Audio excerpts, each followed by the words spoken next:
नमस्कार दोस्तों, competition engineers world centre में आपका स्वागत है। आज का टॉपिक है टीचिंग एप्टीट्यूड और 120 क्वेश्चन पहले क्लास कर चुके हैं और 121 से देखेंगे कुछ क्वेश्चन।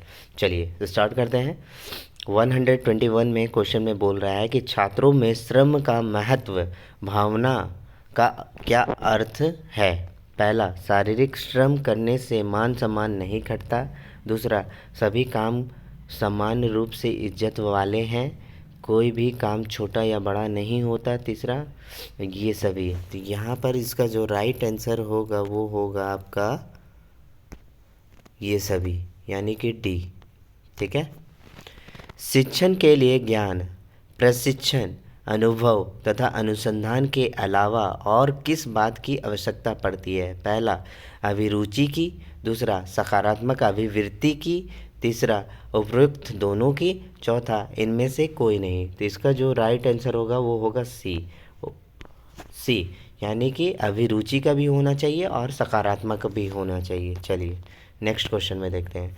123 में देखते हैं, शिक्षण अभिरुचि का एक महत्वपूर्ण पहलू यह भी है। पहला ऑप्शन, शिक्षण को छात्र उन्मुख बनाने की क्षमता।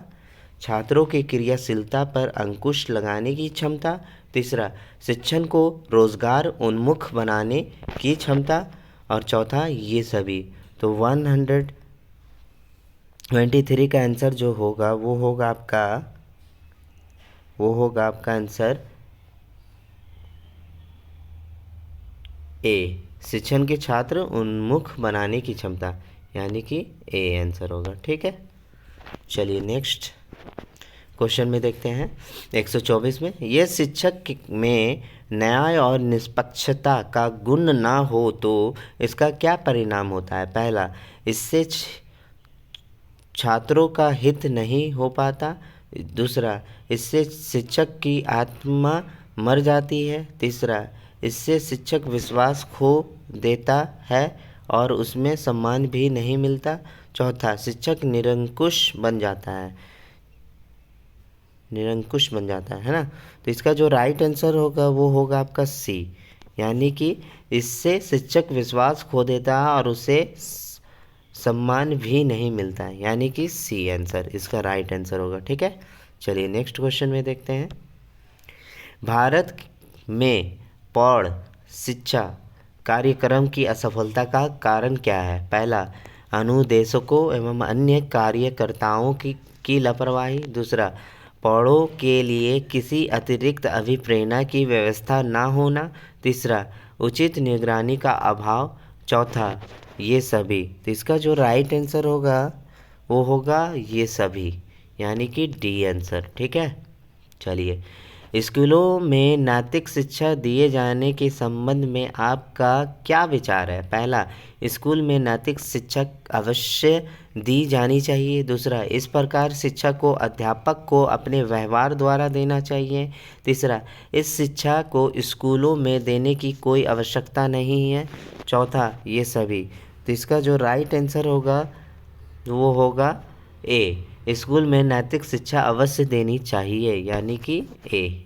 ठीक है। 126 का आंसर होगा ए। चलिए नेक्स्ट क्वेश्चन में देखते हैं। एक शिक्षक का निजी जीवन कैसा होना चाहिए। पहला, पद्म की गरिमा के अनुरूप होना चाहिए। या दूसरा, अति गंभीर और दिखावा पूर्ण होना चाहिए। तीसरा, चाहे जैसा हो इससे अंतर नहीं पड़ता और स्कूल के मानक के अनुरूप होना चाहिए, यानी कि 127 का जो राइट आंसर होगा वो होगा आपका ए, पद के गरिमा के अनुरूप होना चाहिए। ठीक है, ए आंसर। स्वतंत्र भारत में शिक्षा के माध्यम की समस्या हल न होने का प्रमुख कारण क्या है। पहला, अंग्रेजी का दबदबा।